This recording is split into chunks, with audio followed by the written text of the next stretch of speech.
Boa noite, Juazeiro, boa noite, Cariri, boa noite, meu Ceará, boa noite, Brasil.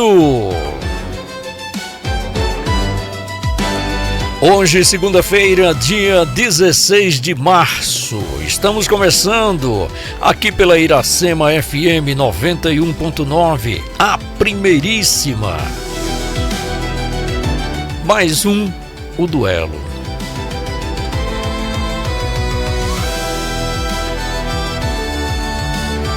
Sabemos que ideias moldam governos, convicções movem sociedades, mas quando visões de mundo opostos ocupam a mesma arena, o debate deixa de ser confortável e passa a ser necessário.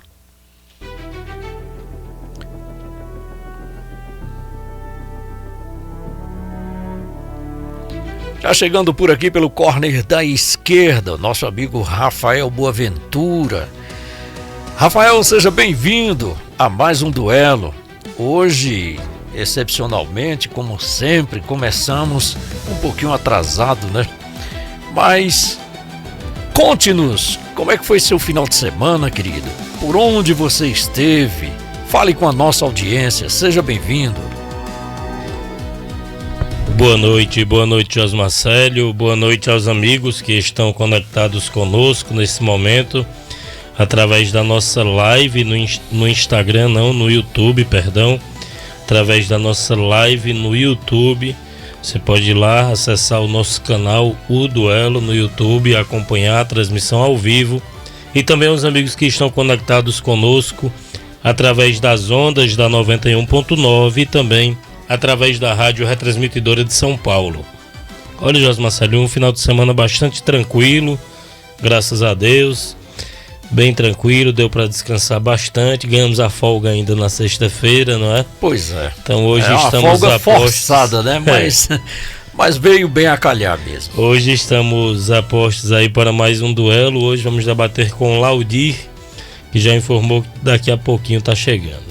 Muito bem, enquanto o Laudir não chega, a gente vai começar falando com a nossa audiência. Olha, você pode aproveitar agora e fazer a sua inscrição no nosso YouTube, tá bom? A live já está liberada.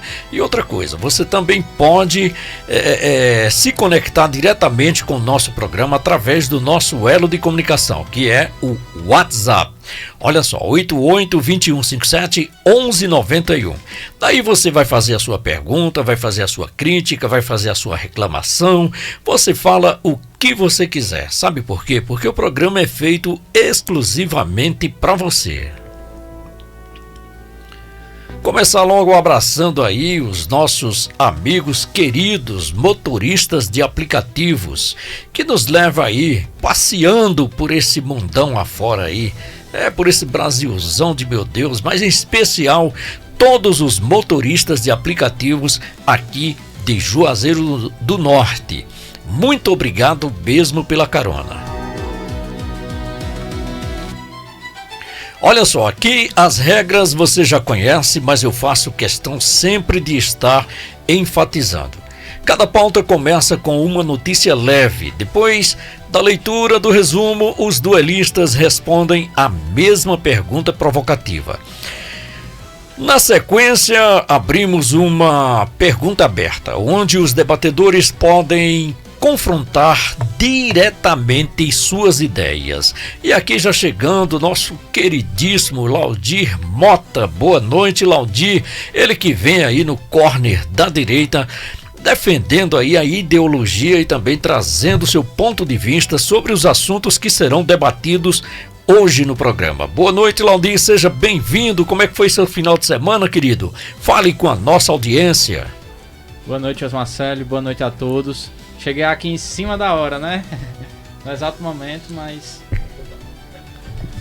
final de semana tranquilo, né? Descansando, mas estamos aqui para debater os assuntos do momento e vamos que vamos. Muito bem. E aqui hoje o programa promete uma efervescência, viu? Hoje o negócio aqui tá quente, né? E a gente vai dando sequência por aqui. Vamos abrir logo, a apresentação já foi feita, né? Também já convidamos aqui os nossos ouvintes a participar do programa. Então vamos agora para a primeira pauta. Vamos falar da pauta regional municipal. Vocês estão prontos? Então vamos embora. Vamos falar sobre Camilo Santana no Cariri. Olha só, Camilo Santana cumpre agenda no Cariri. O ministro da Educação, Camilo Santana, esteve na região do Cariri cumprindo a agenda política e administrativa, fortalecendo articulações regionais e movimentando o cenário político local.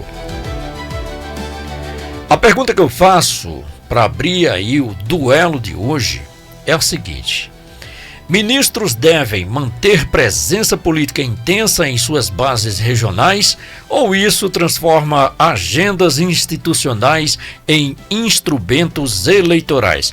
Olha, eu tenho uma novidade, viu? Uma novidade aqui. Hoje nós teremos cronômetros. Olha só, deixa eu ver aqui, vamos colocar aqui para a resposta dessa pergunta. O Laudi vai começar respondendo, pode pegar aí, você vai começar iniciando aí o cronômetro, tá bom? Coloca aí em 2 minutos e aí também vou passar um aqui para o Rafael também, para ficar melhor a dinâmica do controle também do nosso tempo, né? Então vamos fazer assim, cada um com seu cronômetro. Para essa resposta, Laudi, você terá 2 minutos, fique à vontade a partir de agora. Olha, Joyce, essa questão é sempre um debate muito importante, né? E parece que o Camilo, ele tem por si só, né, a figura do Camilo, esse costume muito de se fazer presente, né?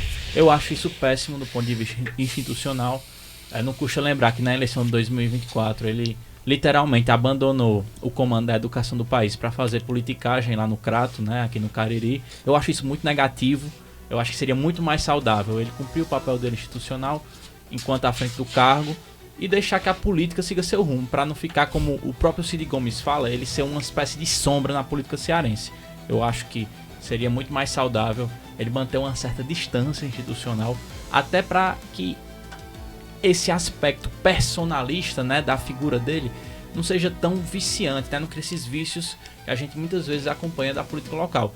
Claro que isso não é um problema só dele, é muito comum na nossa política do Ceará e do Brasil, inclusive, essa dificuldade das figuras políticas mais destacadas de compreender o seu ciclo na política. Então eles estão sempre tentando manter o seu poder, o seu curral eleitoral, a sua influência política, e o resultado é o que a gente vê, né? Geralmente termina com um país, né, que infelizmente parece que tem uma grande dificuldade de avançar em ideias, fica repetindo sempre em pessoas e não projetos e não convicções realmente de futuro. E é uma lástima para o país, no caso do Ceará, é uma lástima para o Ceará por conta dessa conduta que infelizmente o Camilo Santana aprendeu a replicar. Muito bem, agora vamos para o Rafael Boaventura, que também terá 2 minutos. Olha, se você parar um pouco para analisar, não é uma prática exclusiva do Camilo Santana, né? É uma prática da política brasileira que permite, inclusive, que o ministro esteja presente em atos como este, em atos institucionais e, ao mesmo tempo, tornando o ato constitucional um ato político. É algo legal, é algo legítimo e algo do jogo, ponto. Obviamente, ele se faz do cargo para poder obter vantagem política. Isso daí é inegável, mas ele não é o primeiro político que faz isso e nem será o último. Porque se você parar para analisar, o nosso sistema eleitoral, ele já é desenhado para que isso aconteça. Como é que acontece? Nas vésperas das eleições, basicamente, você vai ver aí ministro destinando diversas verbas para o seu estado, você vai ver ministro oferecendo diversas regalias, diversas vantagens para o seu estado, e muitas vezes obras que estão paradas há anos, como é o caso aqui do polo no Frei Damião, em Juazeiro do Norte, É uma obra que está parada por lá, pessoal, há 13 anos. Por incrível que pareça, 13 anos. E agora saiu como uma novidade do governo Elmano que esta obra ela vai ser aí inaugurada às vésperas da eleição. Vai ser entregue às vésperas da eleição. Ou seja, o povo não é mais bobo, né? Você tem que parar também para conseguir diferenciar as coisas. E é algo errado? Ao meu ver, é errado. Mas todo mundo faz, é do jogo. E o Camilo Santana, ele não vai de forma nenhuma deixar de se valer do cargo de ministro para obter alguma vantagem política. A gente já sabe como funciona. Muito bem, agora a gente vai para a pergunta do debate. Para isso, ajustem seus cronômetros em 4 minutos. 4 minutos vocês terão para responder a seguinte pergunta. No Brasil, a fronteira entre gestão pública e estratégia eleitoral realmente existe? Vocês têm 4 minutos a partir de agora.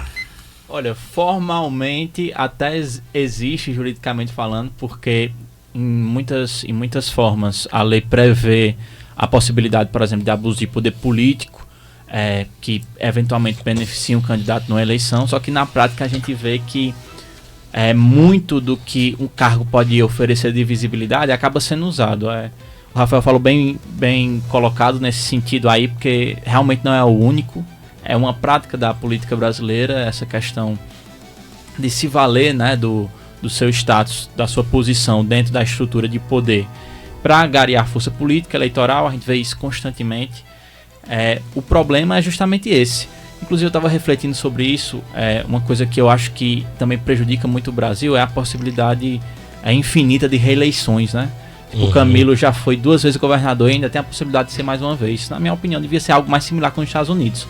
Beleza, uma reeleição tudo bem, mas depois disso você não pode mais se reeleger para o mesmo cargo. Porque senão a gente cria um vício na política que fica as lideranças ali se locupletando do cargo, da posição, e a própria posição de poder, ela lhe dá uma vantagem imensa eleitoral. Você ser o incumbente, né, lhe dá uma força da máquina administrativa, ainda mais num país com tanta desigualdade, tanta pobreza, que dificilmente você tem uma campanha que, digamos assim, tenha paridade efetiva de armas. Então eu acho isso um grande problema. E se você parar um pouco para analisar, o desenho já é feito justamente para que eles se perpetuem no poder, não é? O fundo eleitoral é um exemplo disso, Claudio. Um deputado federal hoje que ele não queira, se ele disser, olha, eu não vou ser candidato, ainda assim ele vai receber um bom fundo eleitoral que ele pode destinar para alguém, que na maioria das vezes é alguém da corrente dele, da família dele, algum parente próximo, algum amigo muito próximo. Ou seja, o desenho já é feito para que eles continuem. E o fundo eleitoral é fichinha. Agora, coloque isso na perspectiva das emendas parlamentares. E aqui eu não estou nem falando assim, levantando qualquer questão criminosa em relação a emenda ser usada eventualmente para desvio de verba. Eu falo da própria escolha política, de onde você vai beneficiar essas emendas, né? A escolha política, porque muitas vezes você beneficia uma cidade ou uma região, e isso acaba, querendo ou não, fazendo com que as pessoas e as figuras políticas daquela região, daquela cidade que foi beneficiada, acabam apoiando, né, politicamente o deputado que direciona. Então é tudo muito desenhado e arquitetado para que quem está lá se mantenha lá, e cria essa estabilização muito cruel da política, né? Uma política onde, basicamente, se você for juntar o fundão, a questão das emendas, é uma política baseada no patrimônio, né? No dinheiro público que vai dando poder e influência para essas pessoas. É o eterno toma lá da cá, né? Que já foi, inclusive, normalizado por nós brasileiros. Infelizmente, a realidade é essa que a gente vive atualmente. Sem nem falar da corrupção. Não precisa nem botar o tema da corrupção aqui, porque tem essa suspeita, a polícia está investigando, inclusive saiu uma matéria na Veja em relação a isso, que a Polícia Federal concluiu um inquérito em relação ao deputado Júnior Mano, né, que está agora no STF com Gilmar Mendes, sem entrar nem nesse mérito, porque a gente não pode dar uma conclusão precipitada com base na investigação, seria até injusto. Mas, né, infelizmente, quem conhece um pouco da política do interior sabe que tem coisas também que acontecem aqui que estão à margem da lei. Muito bem, agora a gente vai para um breve intervalo, mas antes eu quero mandar um abraço bem especial aí para o amigo Francisco da Carne Assada. Ele que tem um restaurante aí da carne assada no Mercado Pirajá. Também mandando um abraço especial para o pessoal do Point do Jorge, lá no Mirante do Horto. Meu grande abraço para você. Agora 18 horas e 25 minutos, a gente vai para o intervalo, voltamos já. Você está ouvindo FM Iracema 91.9.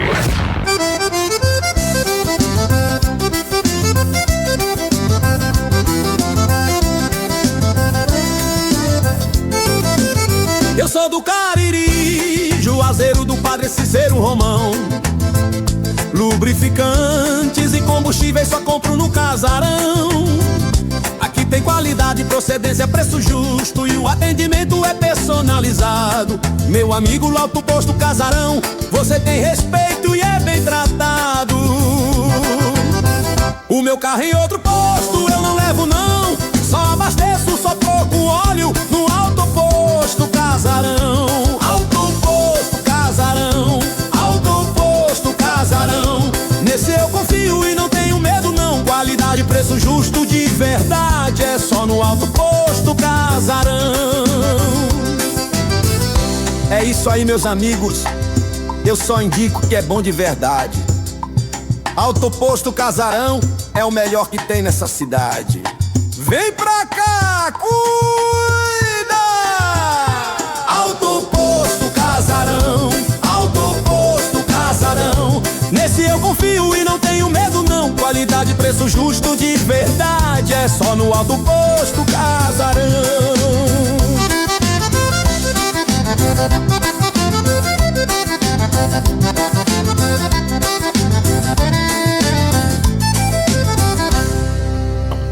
Você está ouvindo FM Iracema 91.9.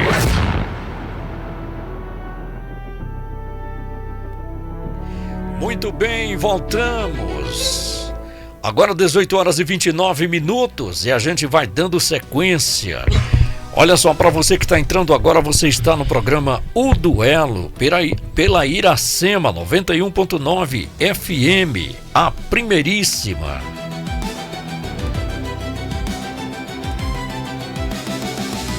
Já mandando aqui abraço especial para Laurismar. Vamos dando sequência, vamos falar agora sobre Camilo, que reafirmou o apoio a Eumano de Freitas. Durante a agenda em Juazeiro do Norte, Camilo Santana reafirmou o apoio ao governador Eumano de Freitas e evitou comentar uma possível candidatura própria. Olha, eu vou fazer a pergunta agora, quem começa respondendo é o Rafael. Para isso, terá 2 minutos. Você poderá aí já ajustar o seu cronômetro e a pergunta é a seguinte: alianças políticas duradouras representam estabilidade administrativa ou concentração de poder? Você tem 2 minutos a partir de agora. Representa estabilidade administrativa, mas também representa concentração de poder. Uma coisa não anula a outra, até porque nós sabemos qual a situação real hoje do estado do Ceará. Embora eu tenha dito sistematicamente, diversas vezes, incansáveis vezes, que sou de esquerda, contudo, sou um crítico ao trabalho que o Camilo Santana realiza, é justamente versando em cima disso. Infelizmente, o discurso do Camilo é um discurso de quem defende a democracia, mas na prática, não é? As coisas não funcionam bem assim. A gente pode pegar um recorte do que aconteceu, inclusive, nas eleições passadas para prefeito aqui em Juazeiro do Norte. Somente em Juazeiro, o Camilo interferiu diretamente em 3 candidaturas à prefeitura. Ou seja, isso é respeitar a democracia? Isso me deixa um pouco receoso quando eu enxergo algumas pessoas, principalmente pessoas do campo a qual eu pertenço, elogiando esse tipo de postura. E a democracia, meus amigos, principalmente nós que fazemos a esquerda, a democracia deveria ser um dos pilares da nossa forma de fazer política e não desrespeitando aí como infelizmente o Camilo Santana fez com o David Raimundão, como ele fez com o Damontier Cinquentinha, como ele fez com o Arnon Bezerra. Todos esses nomes eram pré-candidatos a prefeito e todos esses nomes não tiveram os seus partidos para que pudessem sair candidatos. Laudir Mota, você tem 2 minutos a partir de agora. E eu acho que esse talvez seja a pior parte, que é você justamente interferir para que não tenha um partido para disputar. Uma coisa que já é ruim o suficiente é o ministro da Educação, ele enquanto ministro, deixar de lado uma pauta tão importante para o Brasil como é a educação e literalmente abandonar para interferir politicamente na região. Eu acho que como ministro ele devia assumir o papel institucional que lhe cabe e evitar esse tipo de coisa, até porque se alguém ganha que não é do agrado dele, ele vai ter que dialogar e compor com essa pessoa como se fosse qualquer outra pessoa, porque a política faz parte disso. Então eu acho muito problemático quando você ocupa esse espaço. Mas tem uma questão especificamente da presença do Camilo no palanque eleitoral aqui do Ceará, que é justamente esse jogo duplo que ele está fazendo com o Elmano de Freitas, né? Porque muito nos bastidores se fala da possível candidatura do Camilo. E aí é uma coisa engraçada, porque até a oposição dá isso como certo. O Ciro Gomes, que vai ser possivelmente o principal opositor do Elmano, ele já destaca que para ele é quase como certo que o candidato vai ser Camilo, ele vai puxar o tapete. Isso é o quê? É um pouco de uma jogada política dele, de atiçar um pouco a situação para brigar entre si, mas revela também uma estranha aproximação do Camilo, primeiro se afastando do cargo no período conveniente para que ele pudesse eventualmente ser candidato, e principalmente essa presença constante, essas conversas de bastidores, alguns candidatos da situação alegando que ele pode ser realmente o candidato. Então, na verdade, o que isso revela é um grande conflito ali que está tendo na base, porque hoje se sabe que o Elmano não tem a competitividade que o Camilo teria, né? Então tem essa possibilidade, se vislumbra esse cenário de um puxão de tapete aí dentro do PT do Ceará. Muito bem, agora a gente vai para a pergunta aberta, para o duelo. E é o seguinte: ajustem aí seus cronômetros para 4 minutos. O Ceará vive um projeto político consolidado ou uma hegemonia política prolongada? Para isso, vocês têm 4 minutos a partir de agora e quem começa é o Rafael Boaventura. Vive um projeto político consolidado, é bom que se diga, e que foi consolidado não pelo Elmano de Freitas, mas foi consolidado pelo Cid Gomes, pelo Ciro Gomes lá atrás, e depois pelo Camilo Santana. O Elmano, ele evidencia justamente o processo onde começou o enfraquecimento e o racha da esquerda cearense. Nós sabemos que o nome do Elmano nunca foi benquisto 100%, por incrível que pareça, ele estourou de votos na primeira eleição, mas o desgaste do Elmano, ele é latente, não é? É visível. Tanto é que o próprio Camilo Santana, que anteriormente dizia que não tinha a menor possibilidade de sair candidato, agora ele já sequer responde a pergunta. Ele já sai pela tangente. Ou seja, alguma coisa por ali tem, alguma coisa de errado, de fato tem. É inegável que esse projeto é um projeto consolidado porque trouxe de fato inúmeros avanços para o estado do Ceará. Mas, principalmente depois da segunda gestão do Camilo e nesses últimos 4 anos aí do Elmano, a gente tem visto um Ceará completamente diferente do que é o anunciado nas redes sociais, do que é anunciado em rádio, em TV, porque na TV e na rádio, o Ceará que aparece, meus amigos, é um Ceará muito belo, é um Ceará onde não tem crimes, é um Ceará onde não tem facção criminosa, é um Ceará onde não tem pessoas com filas quilométricas em hospitais. Então é bom a gente saber separar aí o joio do trigo, não é? Porque a realidade é bem diferente. É um projeto consolidado, um projeto que deu certo, mas que, ao meu ver, se continuar do jeito que está, já tem um prazo para acabar, e esse prazo será as próximas eleições, porque o Ciro Gomes hoje ele detém da maior capilaridade política do que o Elmano, e se for o Ciro contra o Elmano, fica bem mais fácil para o Ciro do que o Ciro enfrentar o Camilo. Agora tem um grande X nessa questão que envolve o Camilo e o Elmano, que é o seguinte: o segundo maior fiador político desse mandato do Elmano e a sua pré-campanha para a reeleição é o Cid Gomes. E toda vez que o Cid reafirma esse apoio à aliança, ele deixa muito claro que ele reafirma o compromisso dele com o Elmano. É muito bom se pontuar isso, prestar atenção nesses detalhes que se passam desapercebidos. O Cid, ele faz um voto, digamos assim, de compromisso que ele fez com o Elmano. Não é com o PT e não é com o grupo em si. Ele sempre faz questão de citar o Elmano. Por que eu acho isso? Eu acho que ele já vislumbra, isso aí é uma tese minha, não é informação, mas vislumbra essa possibilidade, como se noticia na mídia, do Camilo puxar o tapete, e aparentemente Cid não vai mais tanto com a cara do Camilo como já foi um dia. Então seria talvez até uma possibilidade dele se afastar um pouco, penso eu, eventualmente, caso o Elmano não seja o candidato.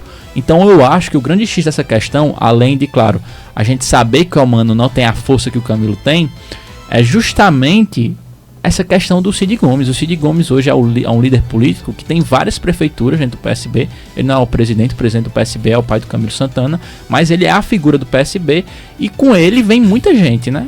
E se ele não for um fiador, e com fiador eu digo uma pessoa que vai cair de cabeça na campanha, né, do Elmano, ficaria ainda mais difícil. Imagine se for o Camilo, né? O Camilo tem a força da sua popularidade, mas provavelmente perderia o apoio, né, que seria o apoio do Cid Gomes.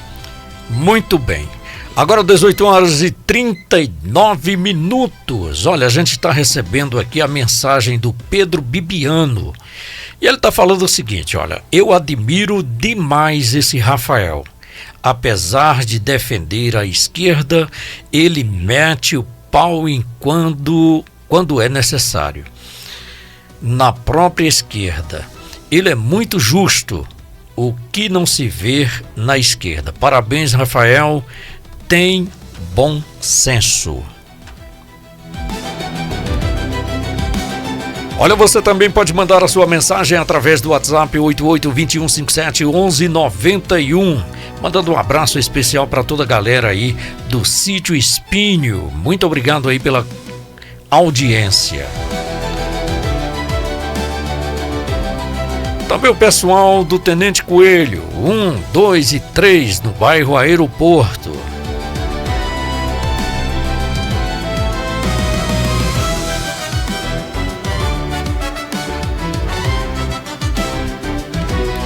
Vamos seguindo, vamos para a próxima pauta. Yuri do Paredão homenageado. Yuri do Paredão recebe título de cidadão barbalhense.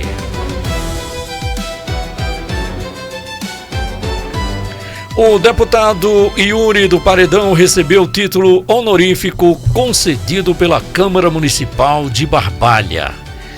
A pergunta direcionada eu faço agora para vocês. Homenagens políticas fortalecem reconhecimento público ou banalizam honrarias institucionais? Quem começa respondendo é o Rafael Boaventura. E para isso terá 2 minutos a partir de agora. Olha, como a gente conversou até nesse programa mesmo, na primeira pauta, não é? É uma questão de se fazer do cargo para poder acabar aí aparecendo politicamente.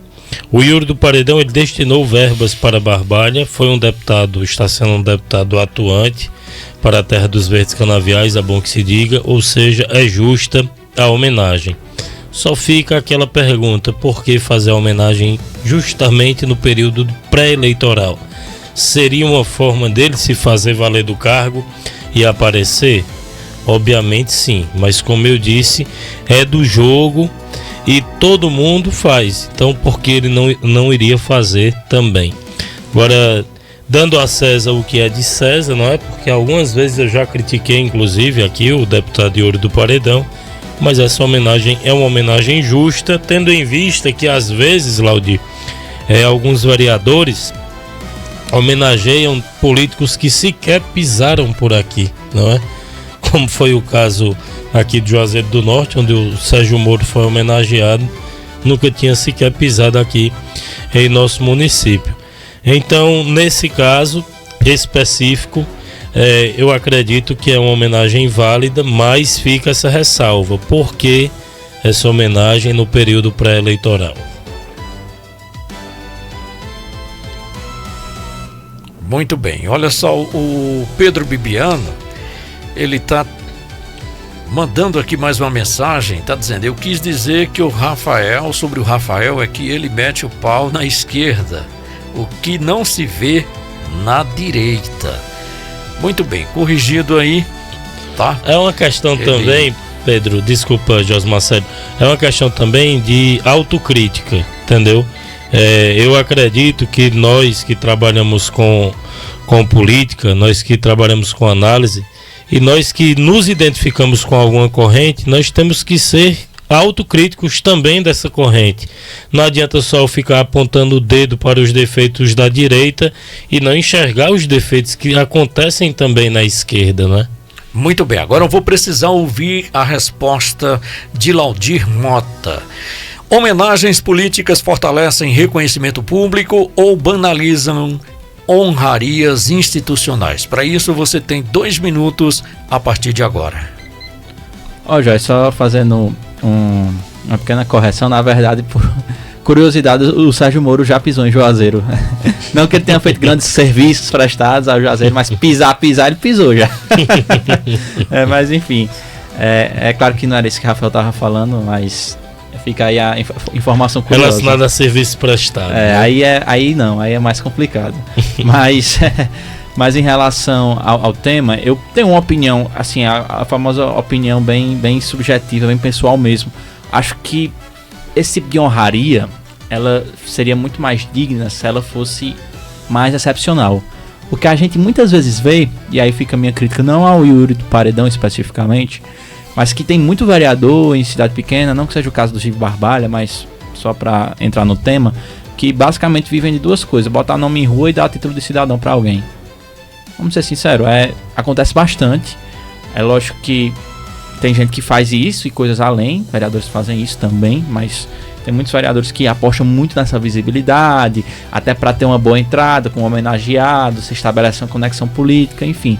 Eu acho que, o Yuri do Paredão, por mais que eu tenha muitas críticas a ele de alguma forma tenta aparecer politicamente prestando algum serviço aqui na região do Cariri, em Barbalha. O meu único questionamento é se não engrandeceria, digamos assim, essas homenagens se elas fossem concedidas de maneira mais excepcional para pessoas que realmente prestaram um trabalho fora da curva ali, tem uma vida de dedicação ao município, porque basicamente o que a gente tem é que cada município tem, 30 municípios homenageando o mesmo deputado, né? Coisas do tipo. Eu acho que isso seria uma coisa a se pensar, se realmente não engrandeceria o próprio município, né? Em relação a esse tipo de premiação, de reconhecimento. Agora também, desculpa, Josmar Célio, interromper. Agora também, Laudi, tem outro ponto, não é? A produção é tão baixa dos nossos políticos que se nós fôssemos homenagear somente os políticos que tivessem um trabalho extraordinário, iria ficar às moscas. Ok, lá. Agora vamos aí para a pergunta aberta, né? O Legislativo Municipal. Deixa eu só zerar aqui. Tá bom? O Legislativo Municipal barbalhense está focado em soluções ou em simbolismo político? Para a resposta dentro do debate, vocês terão 4 minutos a partir de agora. E quem começa é o Rafael Boaventura. Olha, sendo bem sincero, eu gosto de comentar alguma coisa quando eu estou 100% por dentro daquela pauta. Eu não acompanho com frequência os trabalhos legislativos da Câmara Municipal de Barbalha. Mas nós já trouxemos aqui algumas vezes algumas denúncias envolvendo a Câmara e corroborando justamente essa tese de que o trabalho não é feito a contento, não é? A exemplo daquela tragédia que aconteceu, onde a criança acabou falecendo e os próprios vereadores afirmaram que pediram 3 ou 4 vezes que fossem feita a sinalização e uma simples sinalização não foi feita. E ainda assim tem vereador lá defendendo o governo do estado, batendo no peito e afirmando que a culpa não é do governo do estado.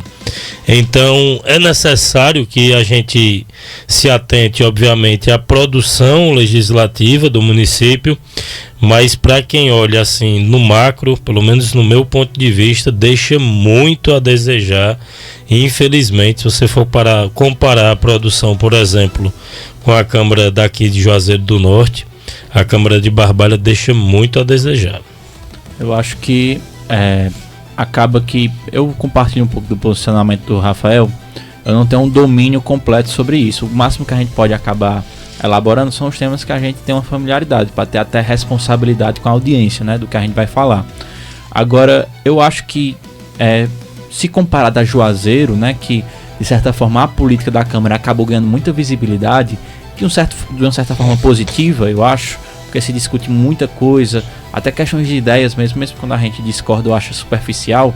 Se comparado à Câmara do Crato, eu imagino que a de Barbalha também acaba indo nessa esteira, né, de muitas vezes talvez lidar com questões mais, digamos assim, politiqueiras, né, da tradição política que a gente tem aqui no interior do Nordeste, e nessa seara, nesse âmbito, entra muito essa questão dessas homenagens, né, que, como eu disse já no momento anterior, acho que seria melhor, seria muito mais bem visto, engrandeceria muito mais o município, o próprio título em si que se concede, se fosse realmente uma honraria mais excepcional, realmente que tivesse uma seleção mais elaborada, mais elaborada, realmente, porque se você parar para pensar, deveria ser, a gente não tem muito esse senso de municipalidade assim, mas algo grande que o município concede a uma pessoa.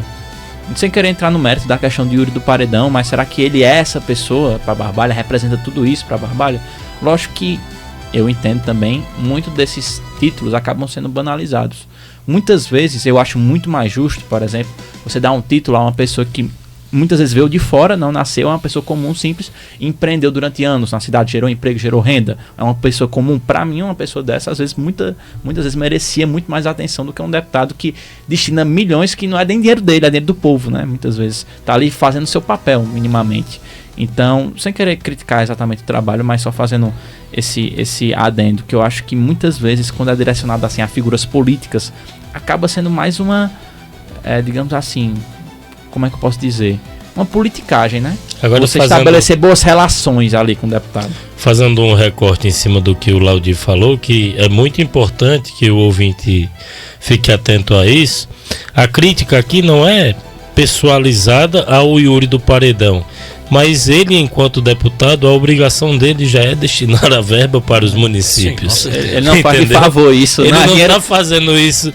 Não é dinheiro do Yuri do Paredão, viu? Não é uma coisa extraordinária. Mas, infelizmente, Claudia, essa é uma prática que, inclusive, não se tem somente na Câmara de Barbalha. A gente vê aqui no Juazeiro também as pessoas agradecendo, idolatrando deputados por fazerem, como você bem disse, o mínimo. Fazer o seu papel, né? Porque, na realidade, a gente tem visto, principalmente esse ano, que é um ano de eleições, né, uma enxurrada de candidatos e pré-candidatos e até, né, políticos que estão aí aflorando aí de outras localidades. Cachorro, papagaio. Está vindo aqui para a região do Cariri porque é uma região rica de votos, né? E aí eles se aproveitam para fazer de tudo. E em contrapartida, os deputados e também pré-candidatos da região têm que fazer também o seu papel, que é mostrar a cara. Exatamente. Não perfeito. 18h52. A gente vai para um breve intervalo. Voltamos já. Você está ouvindo o FM Iracema 91.9.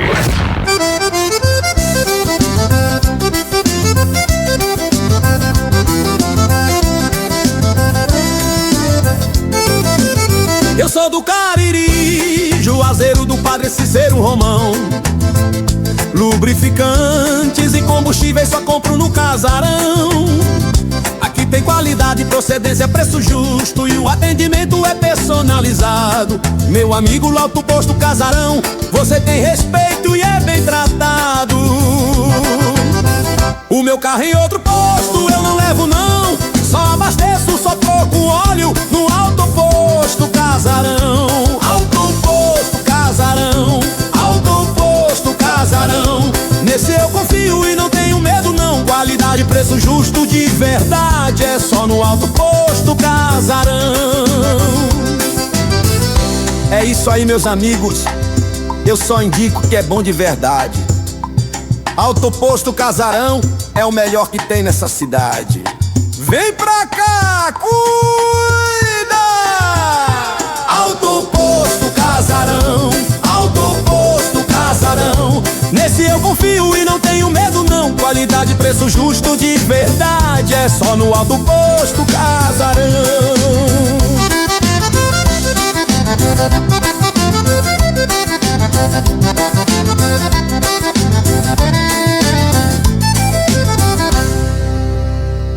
Você está ouvindo o FM Iracema 91.9. Muito bem, voltamos. Olha, mandando um abraço especial pro amigo Geraldo da Pamonha. Geraldo da Pamonha, ele que reside na cidade de Mauriti. Também a sua esposa Aparecida. Dona Cida, grande abraço para você. Muito obrigado pelo carinho da audiência. Mandando abraços também para a Tereza Cristina, aqui na cidade de Juazeiro do Norte. Amiga Nara, também acompanhando o duelo. O Rafael tem um recadinho para você. Lembrando que trabalhamos em nome de Cangaço Bar, música, restaurante e bar de qualidade. Cangaço Bar, Avenida Padre Cícero, 1751, no bairro Salesianos. Muito bem, e hora de abrir espaço para os abraços. Começando aí, mandando um abraço especial para o amigo José Ferreira, na cidade de Praia Grande, no litoral paulista. Também mandando um abraço para Rosineide, em Fortaleza. Olha, abraço também especial para toda a galera de Itanhaém.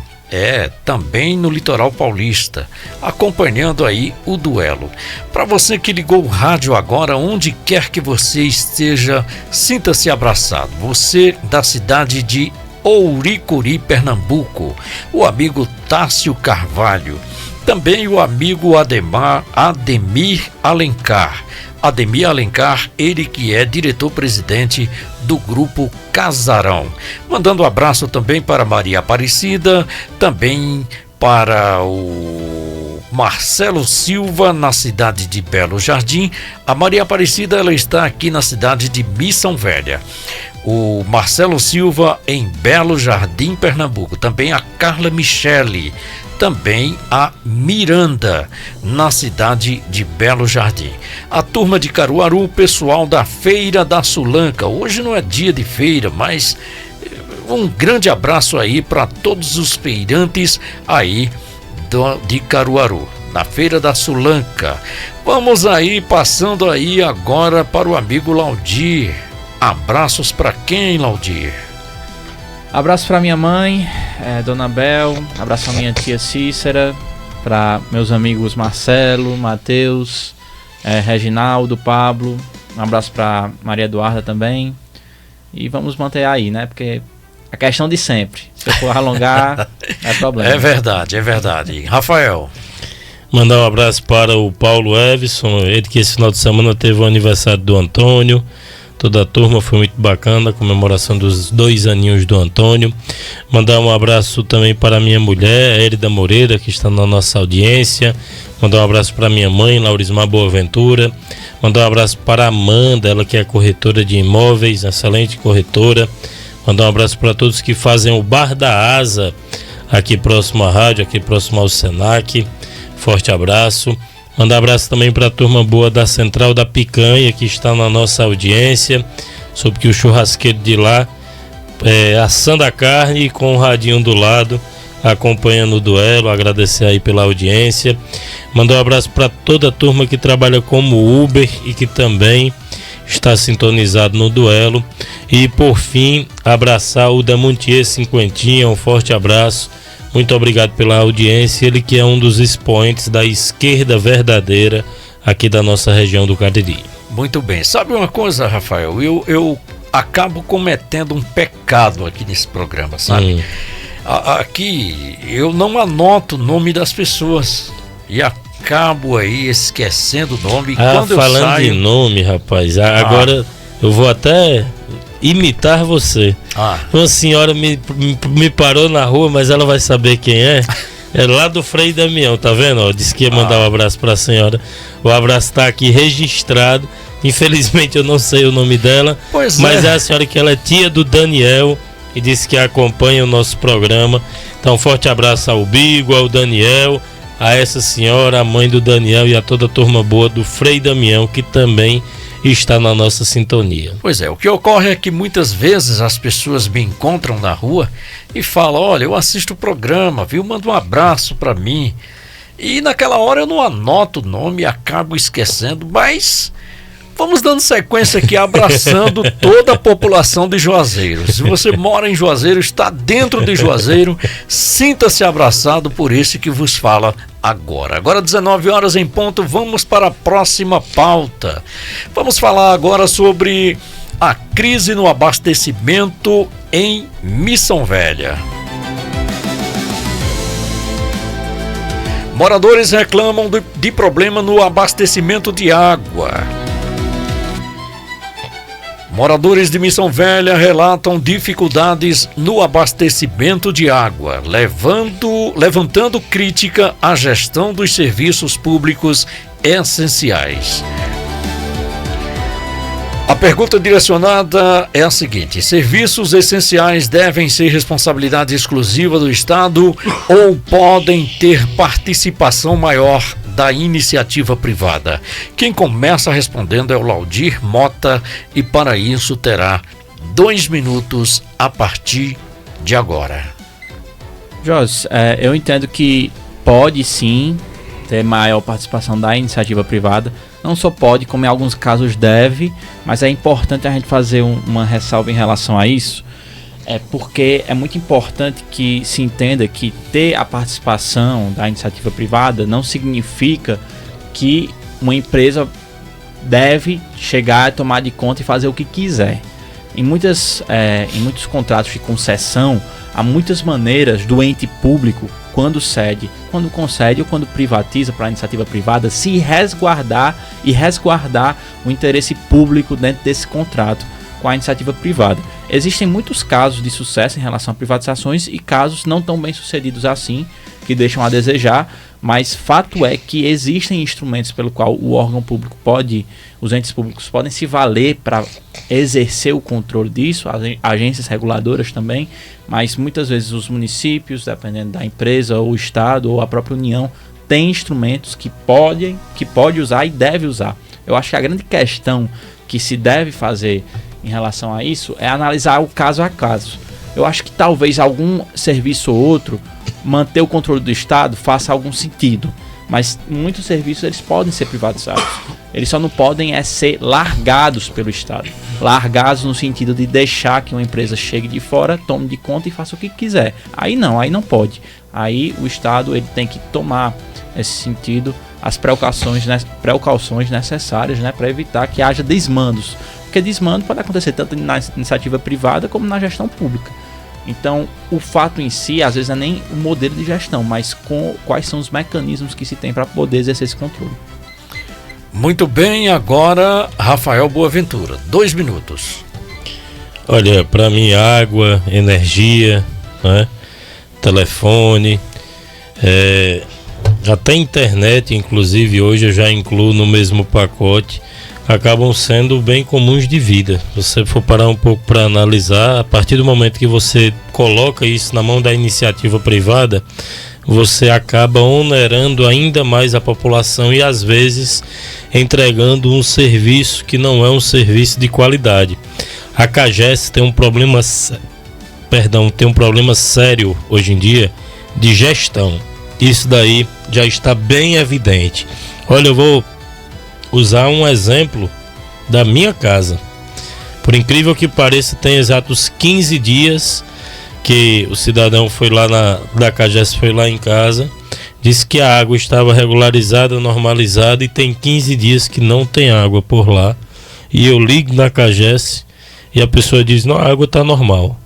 E não chega água na torneira.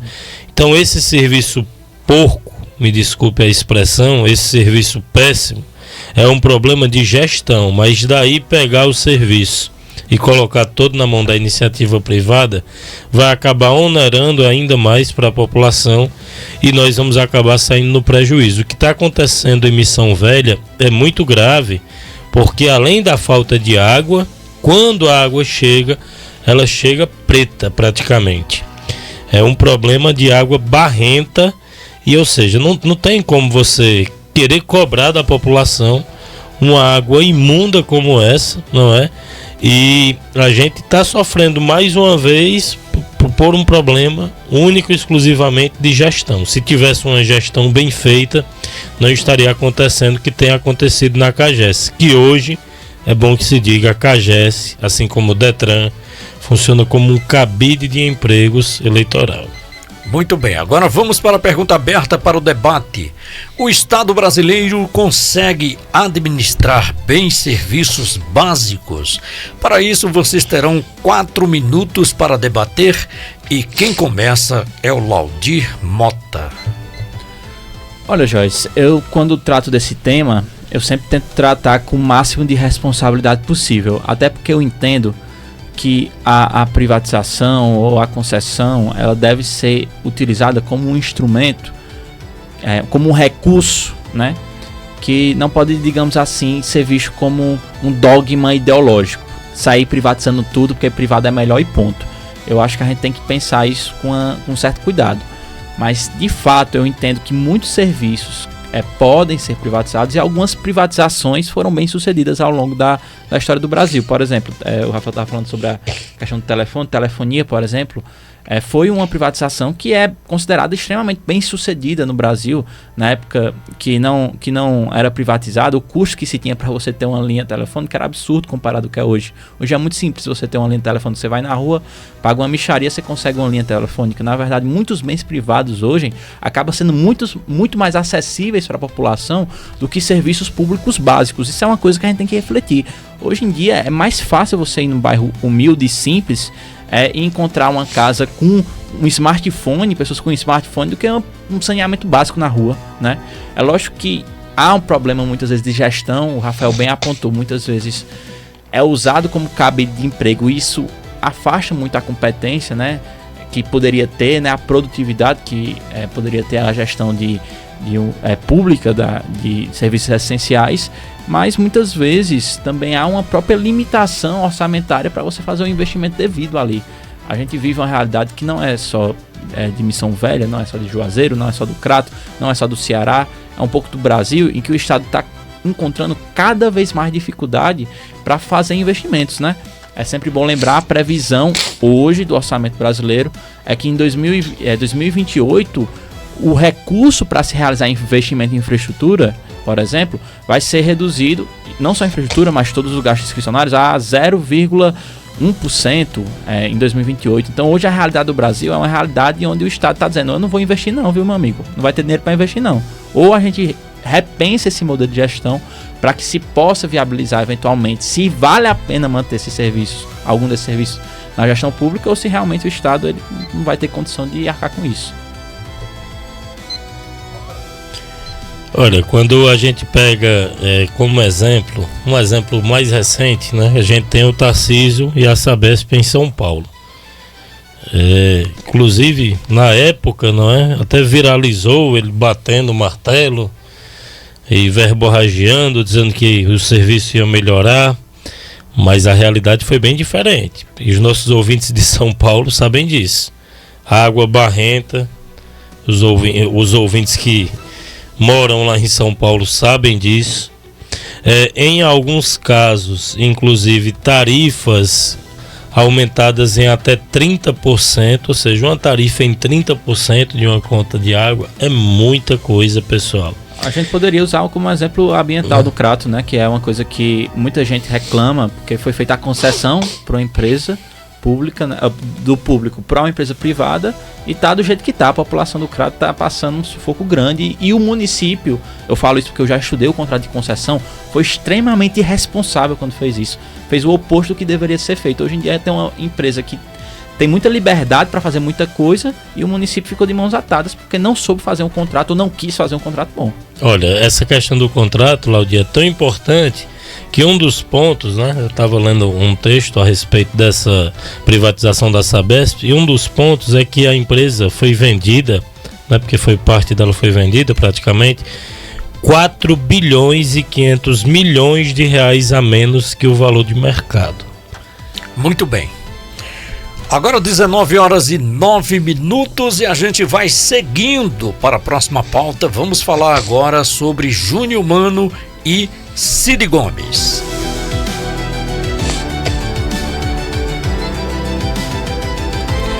Júnior Mano admite desistir da candidatura ao Senado e declara apoio a Cid Gomes. O deputado federal Júnior Mano admitiu a possibilidade de desistir da disputa da vaga ao Senado nas próximas eleições para apoiar a candidatura do senador Cid Gomes à reeleição. A declaração evidencia a intensificação das articulações políticas dentro do Ceará, especialmente na disputa por vagas majoritárias. Ao sinalizar a retirada da sua candidatura, Júnior Mano indica que alianças estratégicas podem redesenhar o tabuleiro eleitoral estadual, antes mesmo do início oficial da campanha. Nos bastidores, analistas apontam que movimentos como esse refletem tanto estratégias de fortalecimento de blocos políticos quanto disputas internas por espaço dentro das grandes coligações. A pergunta que faço é a seguinte: quando um político abre mão de disputar um cargo majoritário para apoiar outro candidato mais forte, isso demonstra maturidade estratégica da política ou revela que o sistema eleitoral brasileiro acaba favorecendo acordos de bastidores em vez de competição democrática? Quem começa respondendo é o Laudir Mota, e para isso terá 2 minutos a partir de agora. Olha, Joyce, para ser bem transparente, nesse caso eu acredito que se trata justamente daquelas negociatas, né, políticas, porque vamos ser sinceros, o Cid bateu o pé, e não é de hoje, há muito tempo, nessa candidatura do Júnior Mano, né, que ele foi um grande fiador dessa candidatura. E hoje a gente tem um cenário onde o Júnior Mano, segundo a Veja, né, está sendo investigado por um amplo esquema de corrupção no estado do Ceará, um caso com Gilmar Mendes no STF. Então é muito conveniente que uma declaração dessa venha num momento como esse. É lógico que o Júnior Mano e políticos desse tamanho já sabem quando a investigação avança e para onde ela vai antes da mídia e do povo saber. Então eu não duvido que provavelmente esse movimento venha por um receio de uma superexposição que ele possa vir a ter se ele lançar uma candidatura majoritária, porque ele vai estar na linha de fogo de uma investigação muito pesada da Polícia Federal contra ele, e nesse momento faria mais sentido né, se afastar um pouco desse holofote até eventualmente ele conseguir provar sua inocência. Se inocente ele for, ele tem esse direito constitucional. Agora, o que eu acho muito curioso é essa mudança de pensamento, dele dar uma declaração nesse sentido depois do próprio Cid Gomes fazer tanta questão da candidatura dele, bater tanto o pé para que ele fosse candidato. O que foi que aconteceu nesse meio tempo? O que foi que mudou tanto de um dia para o outro, de uma hora para outra? Isso é uma reflexão que eu acho que a audiência, o eleitor do Ceará tem que ficar atento. Por que é que isso mudou tão repentinamente, essa estratégia? É por uma compreensão democrática, um espírito público? Será? Não sei, acho difícil, mas cada um cabe fazer a sentença em relação a essa situação. Muito bem, agora Rafael. Olha, tinha um treinador que foi treinador da seleção brasileira do São Paulo, chamado Tele Santana, que ele dizia o seguinte: tem jogador que entende o seguinte, que treino é treino e jogo é jogo. O Júnior Mano não é o jogador do jogo, é o jogador do treino. O jogador do jogo é o Cid Gomes, é o titular. O Cid Gomes falou, inclusive, tem mais ou menos uns 3 meses, que se fosse necessário ele sairia candidato ao Senado Federal. Do jeito que está se desenhando o cenário, Laudi, o Cid Gomes e também a corrente da esquerda a qual pertence já compreendeu que tem 2 vagas ao Senado. E das 2 vagas ao Senado, muito provavelmente uma vaga fique com a oposição. Então ele não pode ser irresponsável e arriscar vencer ou não uma eleição a essa altura do campeonato. O Júnior Mano está envolvido em diversos escândalos de corrupção, como a gente sabe, nós que trabalhamos em bastidores de política, nós acompanhamos as notícias e ele está sendo investigado. Quem está dizendo isso não sou eu, é a justiça. Ele está sendo investigado. Então, se agora, antes do período eleitoral começar, ele já está sofrendo desgaste, vocês imaginem, meus amigos, no período efervescente da política. E outro ponto também que é bom que se diga: não adianta querer pintar uma história para a população quando na realidade a história é outra. Porque isso acontecia antigamente, mas atualmente a gente vive na era da informação. Então não dá para comprar gato por lebre mais não, pessoal. Ou de fato ele tem um discurso e uma prática que coadune com o seu discurso, ou então vai acabar morrendo no meio do caminho e vai acabar não participando do jogo, somente do treino. Muito bem, agora vamos para a pergunta aberta, para o debate. Para isso vocês terão 3 minutos para debater. Se a política brasileira depende cada vez mais de acordos para viabilizar candidaturas competitivas, o eleitor ainda escolhe seus representantes ou apenas legitima decisões que já foram tomadas pela elite partidária? Quem começa respondendo é o Laudir e o debate deverá ter 3 minutos a partir de agora. Olha, Joyce, achei uma pergunta excelente, assim, porque ela é muito provocativa num ponto que eu acho muito sensível. Se é realmente o povo que detém esse poder, ele apenas vai ser, né, um carimbador de decisões que já foram feitas pelos poderosos. E eu acho que, infelizmente, muitas vezes é nesse sentido mesmo. É muito difícil você assistir alguma candidatura que seja tão popular ao ponto de se insurgir contra as elites políticas dominantes, né? Geralmente as candidaturas saem de algum certo consenso superior. E eu acho que no caso do Cid Gomes e do Júnior Mano e do Ceará, entra muito essa questão. Por quê? Como o Rafael bem disse, é uma candidatura, uma campanha em que tem boas chances da oposição levar uma vaga. É bem provável que isso aconteça. Só que, ao mesmo tempo, há candidaturas que estão sendo ventiladas pelo lado da situação não ganham simpatia nem da própria esquerda.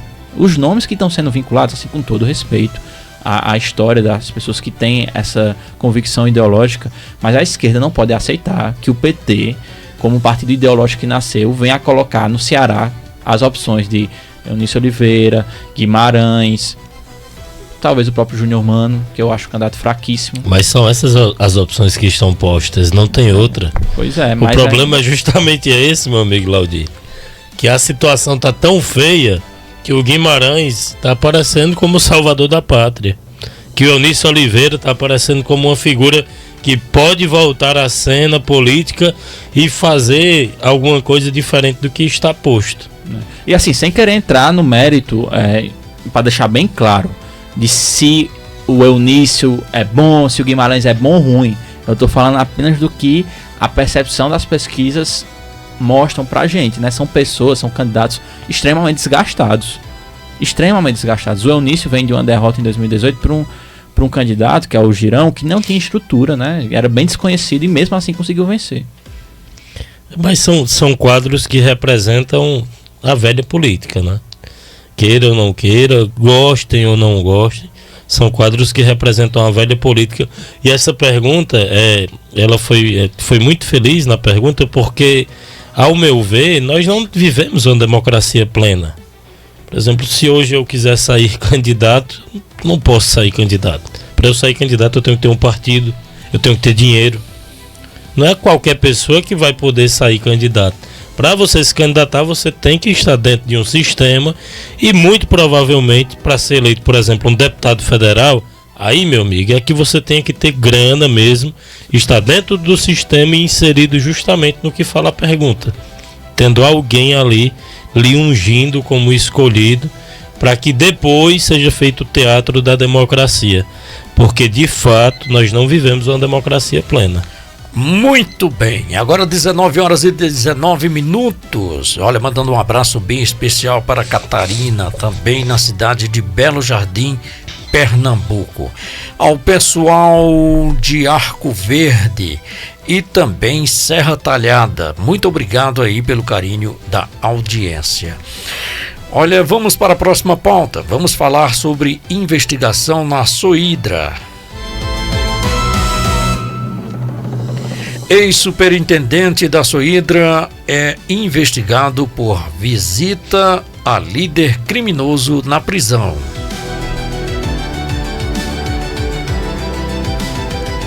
Um ex-superintendente da Superintendência de Obras Hidráulicas do Ceará, a Soidra, está sendo investigado após vir à tona a informação de que o mesmo teria visitado um líder criminoso dentro do sistema penitenciário do Ceará.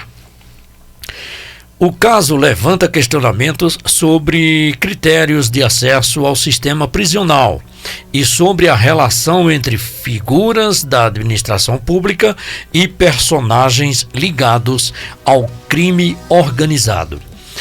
A revelação também reacende o debate sobre a segurança institucional e os mecanismos de controle dentro do próprio aparelho estatal.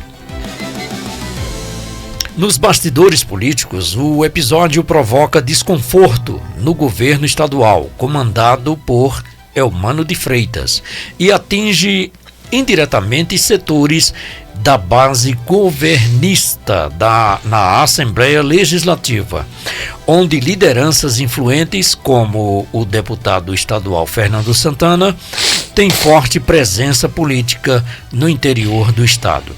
Embora não haja acusação direta contra essas lideranças, o episódio amplia o debate sobre responsabilidade política e sobre até que ponto a proximidade entre estruturas do poder público e determinadas figuras pode gerar questionamentos sobre governança e controle institucional. A pergunta que faço é a seguinte: quando episódios como esse aparecem envolvendo pessoas ligadas à administração pública, estamos diante de um caso isolado ou de um sinal preocupante de fragilidade institucional dentro do Estado? Quem começa respondendo é o Laudir, e para isso terá 2 minutos. José Marcelo, poderia ser encarado como um caso isolado se um caso isolado isso fosse. A verdade é que a gente está vendo já tem um tempo, infelizmente, uma certa relação, uma relação da política cearense com o crime organizado com as facções criminosas. Não custa lembrar o caso de Choró, Bebeto do Choró. Teve recentemente agora o secretário, né, do governo Elmano, que também está enfrentando acusações semelhantes. Então veja que aqui o problema da situação em si não é por ser um fato isolado, é justamente por não ser um fato isolado. Não está sendo um fato isolado, está sendo um fato recorrente. E por ser um fato recorrente, acaba alimentando justamente essa suspeita, né, que o cidadão tem, de que a política, no caso do estado do Ceará, está muito mais entranhada com certas organizações criminosas ou facções do que deveria ou se esperaria, que é envolvimento zero, né? Que se espera de um político, de um representante, de pessoas ligadas e à frente de instituições públicas, é que haja uma conduta ilibada, né, em relação a essas questões. E não é isso que o noticiário político está revelando. Mais uma vez também tem a questão, não custa ressaltar, da própria investigação que o Júnior Mano está passando e está no STF. Então hoje a gente tem uma população que está, digamos assim, como um gato escaldado, né? Quando vê uma situação dessa já vem, isso de novo, mais uma vez. É sempre assim, as mesmas suspeitas, né? Os mesmos casos estranhos, enfim. Então o que é que preocupa? Preocupa o fato justamente de não ser um fato isolado, de ser um fato recorrente. Muito bem, agora Rafael, 2 minutos. Como diria aquele trocadilho, é raro, mas acontece com frequência, né? Infelizmente, já virou uma prática e é bizarro como as facções criminosas, elas se entranharam no nosso sistema eleitoral, no nosso sistema judicial, não é? Elas já estão dentro e já estão fazendo parte. Antigamente se falava muito de um poder paralelo, mas agora quase que eles estão em um poder homogêneo, não é? Só para a gente ter uma noção, na última quinta-feira foram presos 4 vereadores em Morada Nova, todos envolvidos com esse escândalo também. Então a gente não pode normalizar, e eu aqui, repetindo, como um membro aqui da esquerda, também não posso normalizar e passar pano para isso. Os vereadores Ilmar Sérgio Pinto da Cunha, do PT, presidente da Câmara Municipal de Morada Nova, Lúcia Gleidivânia Rabelo, conhecida como Gleide Rabelo, secretária da mesa diretora da Câmara, Cláudio Roberto Chaves da Silva, conhecido como Cláudio Maroca, também do PT, todos estes, e José Regis Nascimento Romão, do PP, e por fim José Gomes da Silva Júnior de Dedé, do PSB. Ele estava licenciado, mas também foi preso. Todos eles ligados com facção criminosa, vereadores eleitos do município de Morada Nova. Já temos relatos em Choró, já temos relatos em outros municípios. E a pergunta que não quer calar: quando é que o governador do estado vai vir a público e vai falar fortemente contra essas práticas que acontecem dentro do Partido dos Trabalhadores?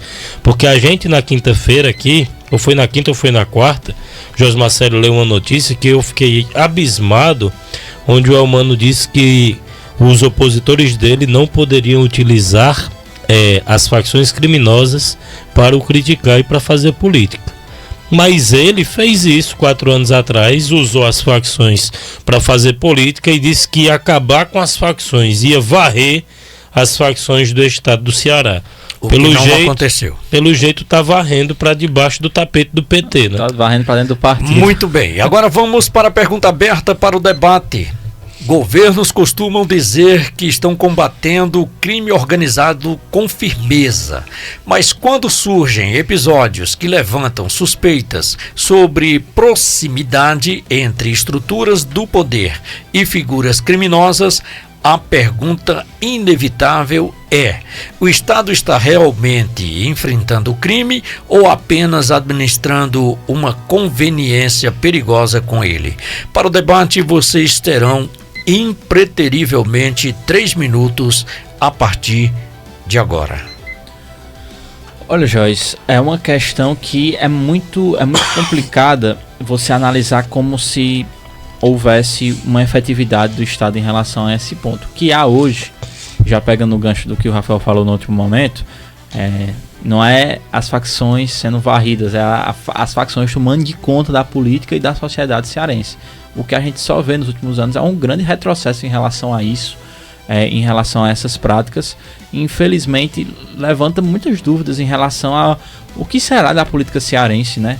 Porque, querendo ou não, a gente sabe que as facções elas têm um grande poder econômico e a política, infelizmente, muito infelizmente no Nordeste, no Brasil, principalmente nas regiões mais pobres, acaba que o dinheiro pesa muito.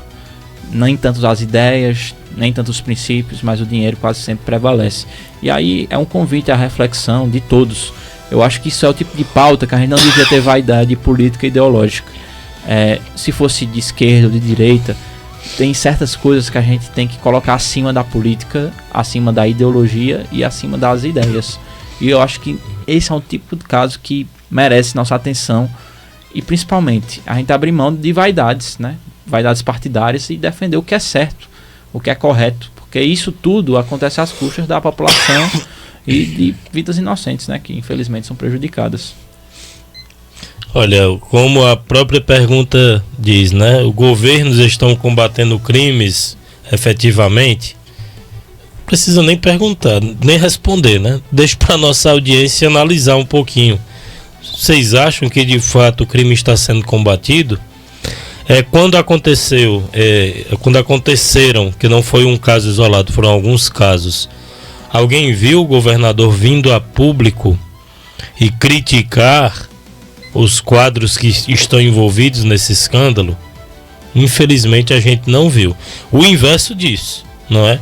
Tem ainda político que está envolvido no escândalo, que está subindo no palanque dele, está fazendo vídeo com ele, que está tudo às mil maravilhas.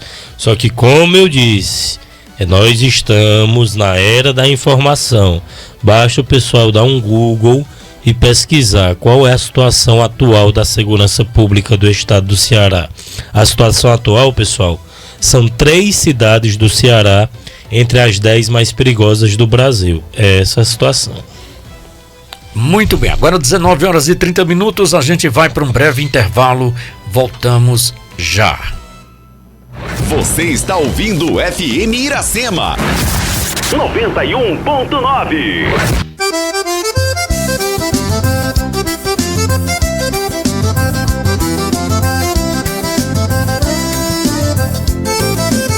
Eu sou do Cariri, Juazeiro do Padre Cícero Romão. Lubrificantes e combustíveis só compro no Casarão. Aqui tem qualidade, procedência, preço justo e o atendimento é personalizado. Meu amigo, lá do posto Casarão, você tem respeito e é bem tratado. O meu carro em outro posto eu não levo não, só abasteço, só troco óleo no Alto Posto Casarão. Alto Posto Casarão, Alto Posto Casarão.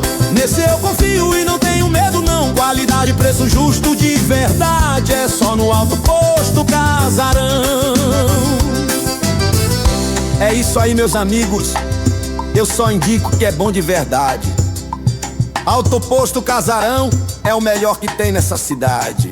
Vem pra cá, cuida! Alto Posto Casarão, Alto Posto Casarão. Nesse eu confio e não tenho medo não, qualidade, preço justo de verdade, é só no Alto Posto Casarão.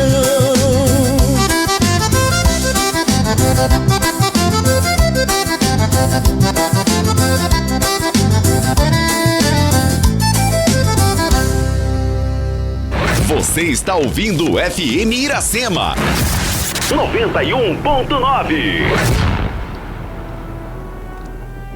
Já estamos de volta, 19 horas e 33 minutos. Vamos agora já para a próxima pauta. Vamos falar sobre Michele Moro e Ciro Gomes.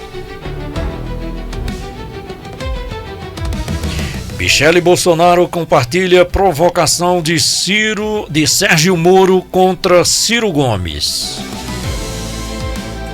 A ex-primeira-dama Michele Bolsonaro compartilhou nas redes sociais uma provocação feita pelo senador Sérgio Moro direcionada ao ex-ministro e ex-presidenciável Ciro Gomes. A publicação rapidamente repercutiu no ambiente político digital, reacendendo rivalidades ideológicas e evidenciando como as redes sociais se tornaram um dos principais campos de batalhas da política contemporânea. O episódio também mostra como figuras públicas utilizam plataformas digitais não apenas para comunicação institucional, mas também para confrontos políticos diretos, muitas vezes carregados de ironia, crítica e disputa narrativa. Para analistas, esse tipo de movimentação ilustra uma mudança profunda no debate público. Se antes os embates políticos aconteciam principalmente nos parlamentos, hoje se multiplicam nas redes sociais, onde bilhões de pessoas acompanham, comentam e ampliam cada provocação. A pergunta que faço é a seguinte: a política nas redes sociais ampliou a participação democrática da população ou transformou o debate público em um ambiente dominado por provocações polarizadas e guerra de narrativas? Quem começa respondendo é o Laudir, e para isso ele terá 2 minutos. Olha, Joyce, esse fenômeno das redes sociais, como componente político, acaba que trouxe muitas questões à tona, né? Há muitas críticas em relação a isso. Por um lado, eu acho muito positivo que se preste mais atenção em política do que se prestava antigamente, mas, em contrapartida, sinto que isso referendou muito as bolhas, né? Eu lembro muito de um livro chamado A Era do Radicalismo, de Cassius Stein, que foi um membro do governo Obama, mas independente disso, é um livro excelente, com vários estudos sociais de como certas opiniões, quando elas encontram uma consonância ou um grupo de pessoas que referendam aquela opinião, acaba radicalizando um pouco, né? Eu acho que a rede social, apesar de ter os debates, ela primeiro fomenta muito a radicalização, porque você vai conversando e trocando ideias sempre com quem pensa parecido, aí vai se calcificando uma opinião que muitas vezes não é uma opinião muito bem fundamentada, digamos assim. E aí quando você vai pro debate com uma visão radicalizada, quase que desumanizando quem pensa diferente. Isso acontece muito. Eu, como uma pessoa que tá sempre em constantes debates, assim, gosto muito de conversar, eu vejo que as pessoas têm uma visão assim. Quando uma pessoa discorda, independentemente de ser esquerda ou direita, é quase como se fosse uma ofensa pessoal, assim, uma coisa que tira um pouco da personalidade da pessoa, da humanidade. Claro que nem todos são assim, mas eu sinto que a rede social, ela tem um lado positivo, mas trouxe esse lado negativo de fomentar em certos nichos um certo radicalismo que, não bem digerido, né, pelo um bom senso, acaba se tornando isso aí, um certo debate, digamos assim, meio animalesco, e não tão racional como deveria ser a política, né? Uma discussão racional e a discordância de ideias ser vista como uma coisa natural. Você falou algo importante, né? A falta de bom senso. Realmente é algo que está se estendendo cada dia mais, está como se fosse um fermento no meio de uma massa de bolo, porque as pessoas confundem muito certos debates, né? E trazem para o campo da persualização, e isso é muito perigoso. Rafael Boaventura, 2 minutos. Olha, a definição de política, não é? É a arte ou ciência de governar, organizar e mediar conflitos na sociedade. O que a gente menos tem visto são esses políticos organizando e mediando conflitos. O que nós temos visto são os políticos chegando em uma faísca e jogando gasolina nessa faísca. Jogando para a plateia, jogando literalmente, como bem disse o Laudir, para a sua bolha. E isso não engrandece absolutamente em nada o discurso. O Ciro Gomes, eu tenho diversas queixas a fazer ao Ciro Gomes, mas ele é um político que tem projeto. que de fato tem um discurso e tem o que se apresentar de projeto. Já a Michele Bolsonaro não, ela é uma política que vive disso, vive de incitar ali a bolha dela para que faça alguma coisa, para que reverbere de alguma forma, e ela acabe aí saindo como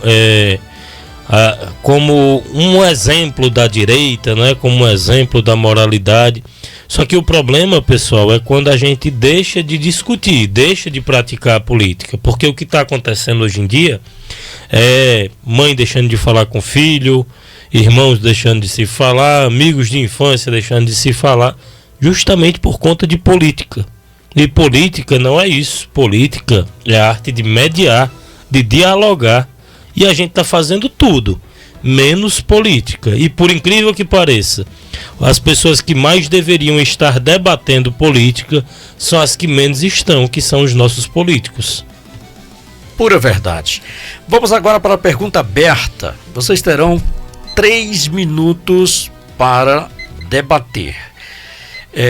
A pergunta é a seguinte: durante décadas, o debate político acontecia principalmente no Congresso, nos partidos e na imprensa.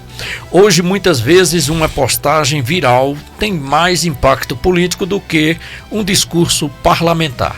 Diante dessa nova realidade, quem realmente conduz a política brasileira hoje?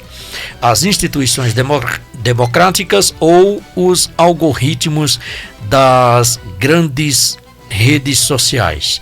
Para o debate, vocês têm 3 minutos. Quem começa é o Laudir. Olha, Joyce, a rede social inaugurou, né, o grande referendo, né, mas a vontade popular é o algoritmo, né, das redes sociais. Tem muitos parlamentares que vão nessa linha, né? Na direita tem o Nicolas, que eu tenho muitas críticas em relação a esse espécie de populismo que ele tem. Na esquerda, a Erika Hilton, parece uma linha muito parecida.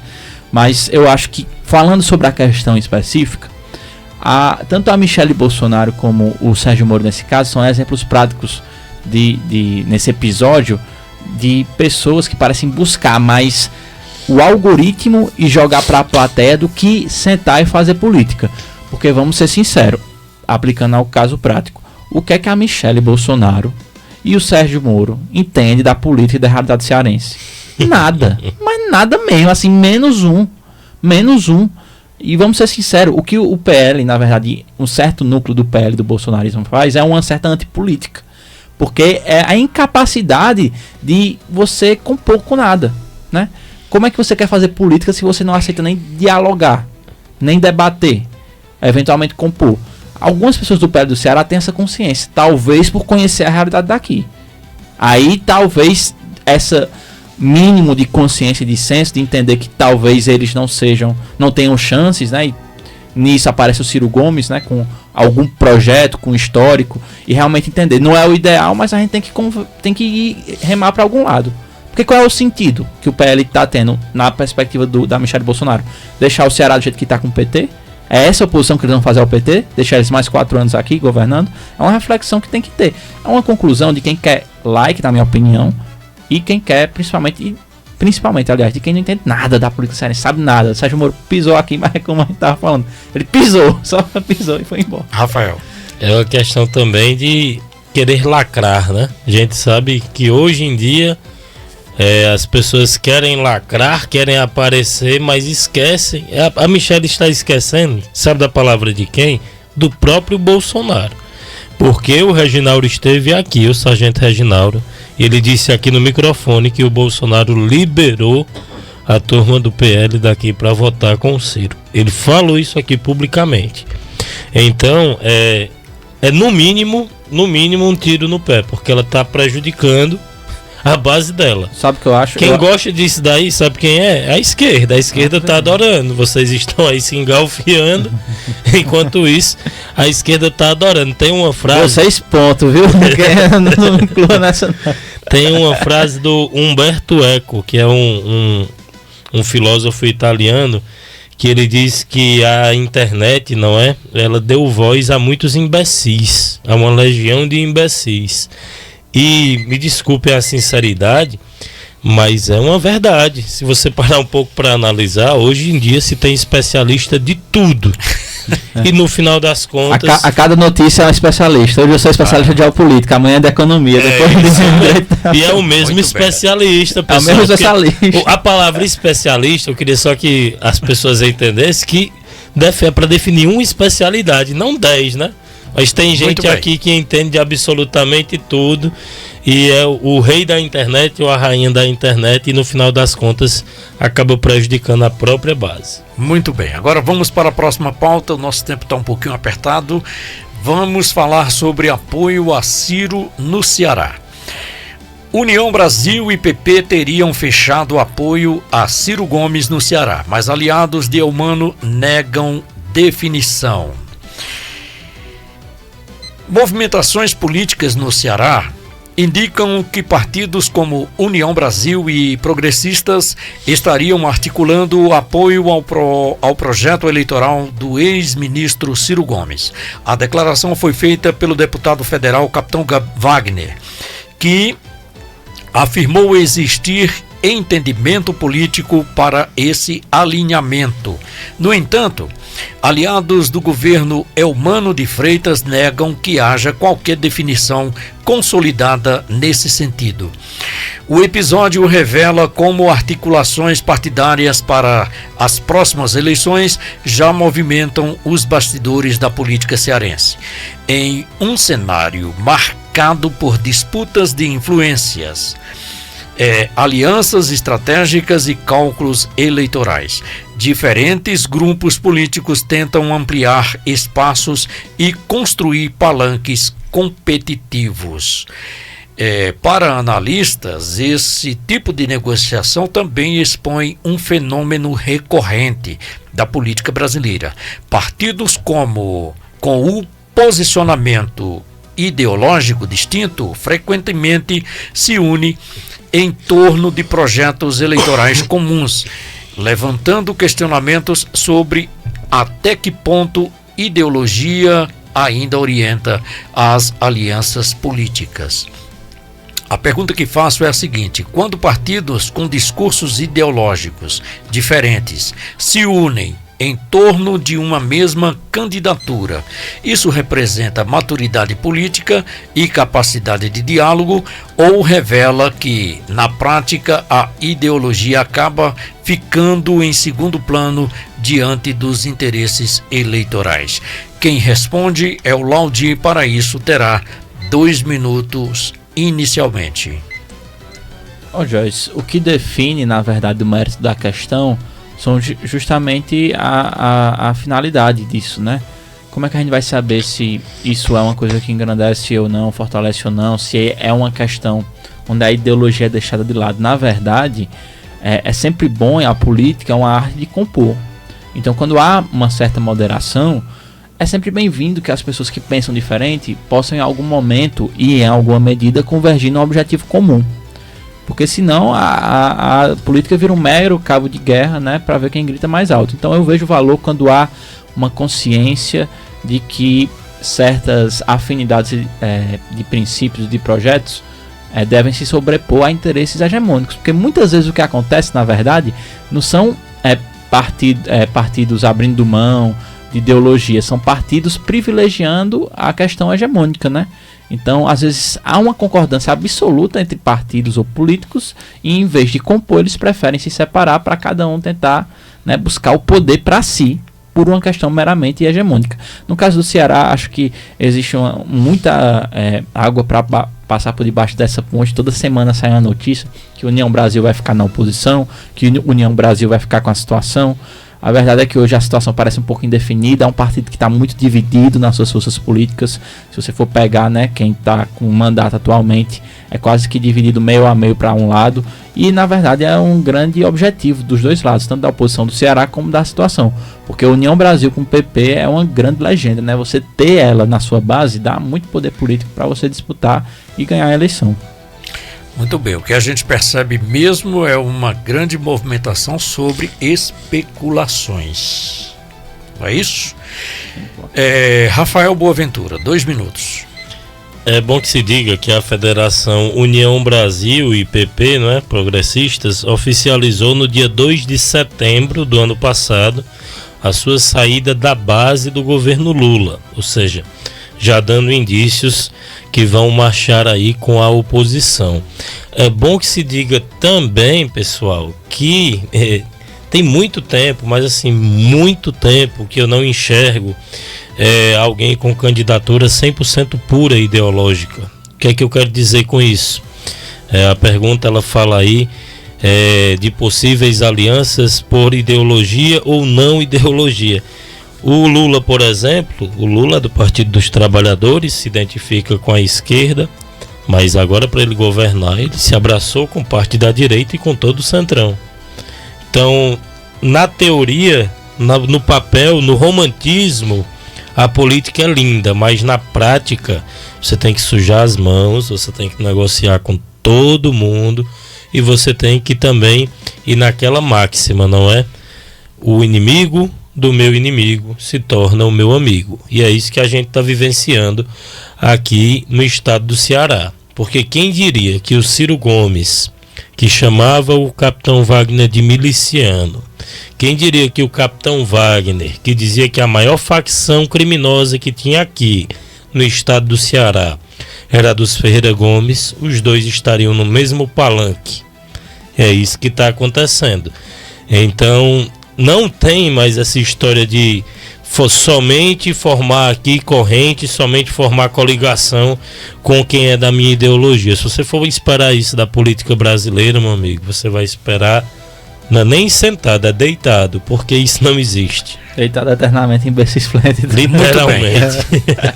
E aqui a gente vai ter que já saltar para a próxima pauta, ok? Vamos falar do Brasil sem Oscar. O Brasil fica sem Oscar mesmo com recorde de indicações. Mesmo com recorde de indicações, produções brasileiras não conquistaram estatuetas na premiação. Pergunta direcionada para o Laudir. Cultura deve depender de financiamento estatal ou da iniciativa privada? Para responder, você terá 1 minuto. Ó, José Marcelo, eu acho que a cultura, ela como elemento, eu sempre tenho um princípio que eu parto, a gente já discutiu sobre isso um pouco antes, de que eu sempre tento privilegiar gasto público a questões que eu considero essenciais do ponto de vista humanitário, principalmente porque o Brasil tem um déficit enorme em relação a questões muito básicas. Só que eu não vejo como algo ruim. O investimento em cultura pode trazer algum bom retorno. Só que eu acho que ele é muito mais produtivo e tem uma função social muito mais importante quando ele tenta dirimir um pouco as desigualdades sociais. O que eu vejo muito na questão de incentivos culturais são lobbies políticos, geralmente de pessoas influentes e poderosas, e muito pouco para pessoas que muitas vezes não teriam acesso à cultura, né, ou a meios para se introduzir ou para passar por esse processo de acesso à cultura. Então eu acho isso, nesse aspecto, um pouco negativo, que a gente deveria privilegiar quem está embaixo nessa situação, né? Ok, Rafael, 1 minuto. Como eu já disse aqui, inclusive, no programa, em outras oportunidades, a cada R$1 investido da Lei Rouanet, segundo o estudo da Fundação Getúlio Vargas, retornam aos cofres brasileiros R$7,59, ou seja, é uma lei que de fato funciona. E o engraçado é que boa parte da direita desconhece que esta lei, ela patrocina a maioria dos sertanejos, que a maioria todos são de direita. Os 10, olha só pessoal, para você ter uma noção, as 10 pessoas, os 10 artistas que mais recebem incentivos da Lei Rouanet são 10 sertanejos, que os 10 já declararam votos no Bolsonaro. E ainda assim a direita tem essa pesta aí de dizer que a Lei Rouanet não funciona, a Lei Rouanet não é boa, mas segundo o estudo da Fundação Getúlio Vargas, a conversa é bem diferente. Todo incentivo à cultura é bem-vindo, e eu concordo com o Laudir em apenas um aspecto. Eu acredito que os pequenos produtores culturais, eles deveriam sim ter uma atenção maior, mas de forma nenhuma eu iria demonizar um investimento para a cultura, até porque O Brasil chegou onde chegou, nós não ganhamos o Oscar, mas nós chegamos onde chegamos por conta do investimento também que foi feito. Ok, infelizmente não temos mais tempo, nosso tempo está esgotado e por isso eu preciso das considerações finais. Laudir Mota, 1 minuto, impreterivelmente. Joyce, mais uma vez agradecer, na verdade, né, a oportunidade da Iracema e do programa, tá dando esse espaço para a gente debater questões tão importantes para a política regional. Acredito muito na função também social que o programa tem. Pedir desculpa aí por ter chegado um pouquinho atrasado, não ter dado tempo de organizar tudo aquilo aqui, né, para a estrutura das câmeras, mas a vida corrida é assim mesmo, mas a gente, acredito, conseguiu entregar um debate de bom nível. Mandar um abraço para nossa audiência e até a próxima, né, se Deus quiser. Rafael. Agradecer a todos, agradecer ao Laudir pelo debate de alto nível, agradecer ao diretor do programa, o Wagner Alves, ele que me informou que vou ficar agora como titular fixo do programa, agradecer ao Josmar Célio, enfim, a todos uma excelente noite e até amanhã, se Deus quiser, estaremos aqui a postos para mais um duelo. Muito bem, eu sou Josmar Célio e esse foi o duelo de hoje. Quando ideias opostas se encontram, o debate pode ser duro, mas é justamente desse choque que nasce algo essencial para qualquer democracia: a reflexão. Para você que está aí na nossa audiência, um cheiro e um queijo e também o convite para um novo encontro amanhã a partir das 18 horas para mais um duelo. Na sequência você vai ficar com o J. Washington e o Assínios. Boa noite a todos, até amanhã. Você está ouvindo FM Iracema.